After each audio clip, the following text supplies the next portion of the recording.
Before chess, before cards, before any game you have ever played or heard of, there was this, a board, 24 points, 30 pieces, 2 dice. 5,000 years ago, in the river valleys between the Tigris and the Euphrates, human beings sat across from each other and played the game we now call backgammon. The Roman emperors played it. The Persian kings gambled their fortunes on it. The Crusaders carried it across Europe in their saddlebags. The Ottoman sultans banned it, then played it in secret. It survived the fall of Rome. It survived the Mongol invasions. It survived the Black Death, the Inquisition, 2 world wars, and the invention of the internet. And today, right now, in coffeehouses in Istanbul and Tehran and Athens and New York, people are playing the exact same game that a Mesopotamian king played in 3000 BC. The same rules, the same moves, the same roll of the dice. This is the story of the oldest game in human history, and it is much stranger than you think. In 1926, a British archaeologist named Leonard Woolley was excavating the ancient city of Ur in what is now southern Iraq, when his team uncovered something unexpected in a royal tomb. It was a game board, roughly rectangular, decorated with intricate inlaid shell and lapis lazuli, 20 squares arranged in a specific pattern. Beside it, 7 white pieces and 7 black pieces, dice made from bone.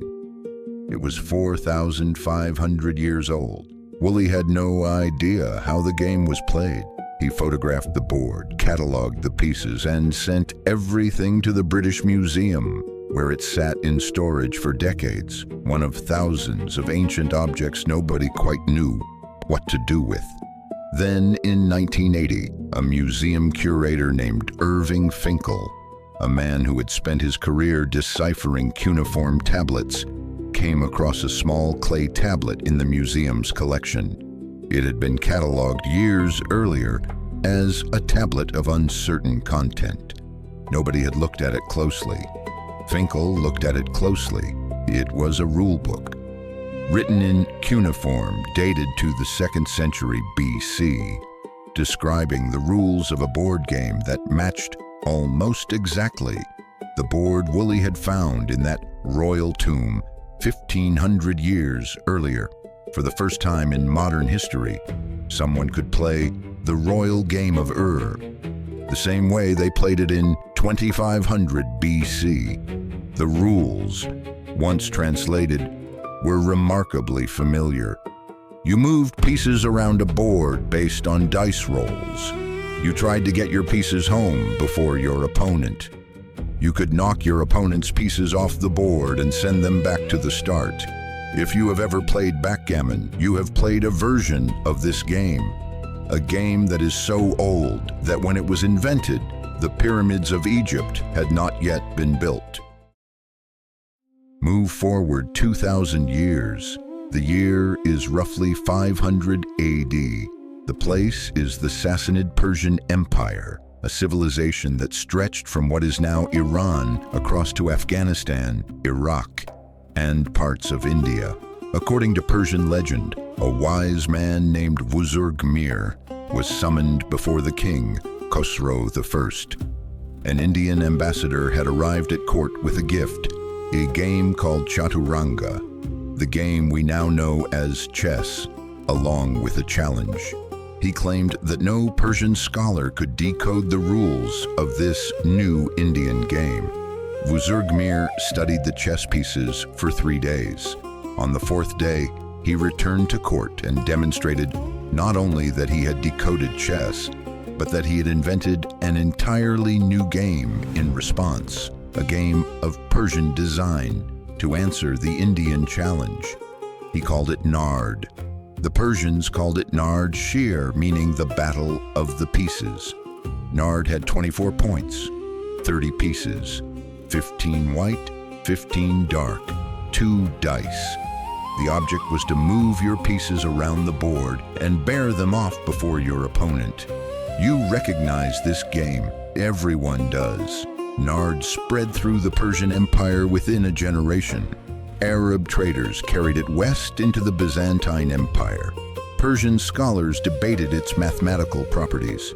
Islamic philosophers wrote treatises on the relationship between the dice and fate.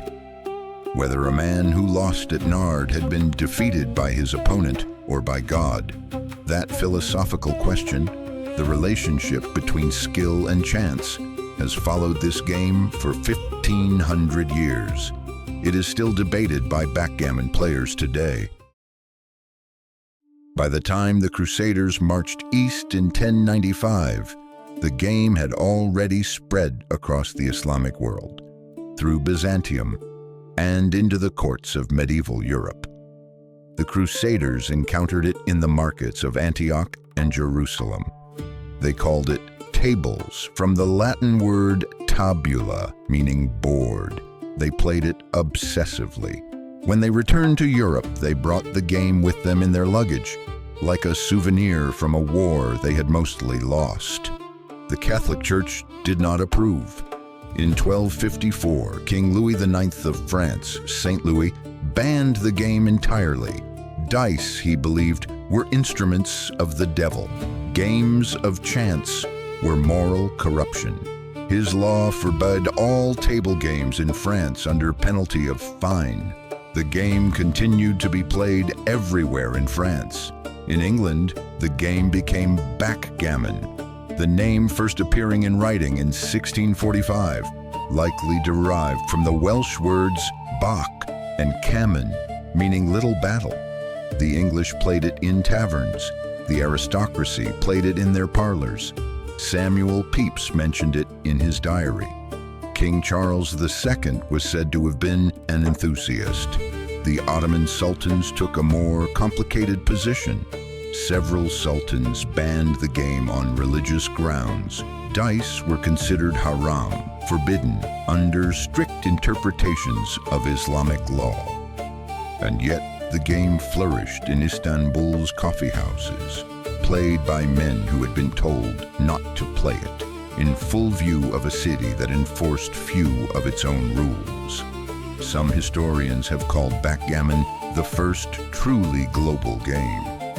The first game to cross every major cultural boundary and survive the crossing.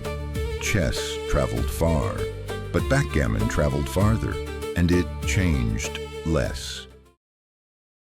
Here is the question that has divided players, philosophers, and scholars for 5,000 years. Is backgammon a game of skill or a game of luck? The dice say luck. Two small cubes thrown randomly determine what moves are available to you. On any given roll, you have no control over what numbers appear. A beginner can roll double sixes and defeat a grandmaster who rolls ones and twos. But here is what the mathematics say. In a single game, luck dominates. In a match of 5 games, skill begins to assert itself. In a match of 11 games, the standard used in World Championship competition, the better player wins approximately 80% of the time. Backgammon is a game of probability management. The dice give you options. Strategy determines which option you choose. The best players in the world are not luckier than their opponents. They simply understand with extraordinary precision the mathematical consequences of every possible board position.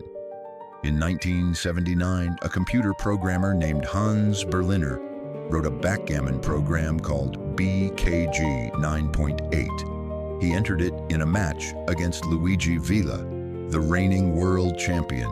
The program won. It was the first time a computer had beaten a human world champion in any board game, more than 15 years before Deep Blue defeated Garry Kasparov at chess. Today's backgammon engines, programs like Snowy and GNU Backgammon, play at a level that no human can match. They have analyzed every possible board position and calculated the mathematically optimal move for each one. And yet, the game remains, because the dice remain, because no amount of computation can control what numbers appear on two tumbling cubes. And in that gap between perfect strategy and random chance, the game still breathes, still surprises, still humbles the person who was certain they had won. That is not a flaw in the game. That is the point of the game. That has always been the point. There is a coffee house in Istanbul's Kapalı Çarşı district. I will not tell you its name because you would not find it on any map. It is on the second floor of a building that has been there since the 16th century. The ceiling is low, the light is dim, and every afternoon men sit across from each other and play Tavla.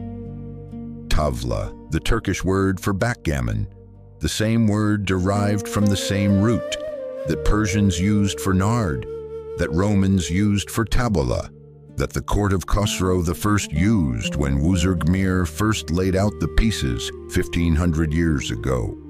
The game they are playing in that coffee house today is, in its essential structure, the same game that was played in the royal tomb at Ur in 2500 BC. The same movement of pieces, the same dice, the same fundamental tension between the player who wants to race home and the player who wants to block the road. No other game has survived so long with so little change. Chess has been revised and standardized. Playing cards have been redesigned a dozen times. The rules of nearly every other game we play were written down within the last 500 years. Backgammon's rules were written down 4,500 years ago in cuneiform, on a clay tablet, in a language that no one had spoken for 2,000 years, until Irving Finkel sat down in the British Museum and read it. Think about what that means. The same moves, the same decisions, the same moment when the dice land badly and everything you planned becomes suddenly impossible. That moment was experienced by a Sumerian merchant in 2500 BC, by a Roman centurion in 100 AD, by a Persian vizier in 600 AD, by an Ottoman pasha in 1600, by a soldier in a First World War trench, and by someone sitting in a coffee house in Istanbul this afternoon. That is what a game can be. Not just entertainment, not just competition. A thread 5,000 years long, connecting every human being who ever sat across a board and decided to play. This is Ludopedia. Every game has a story older than you think. Subscribe because we are just getting started.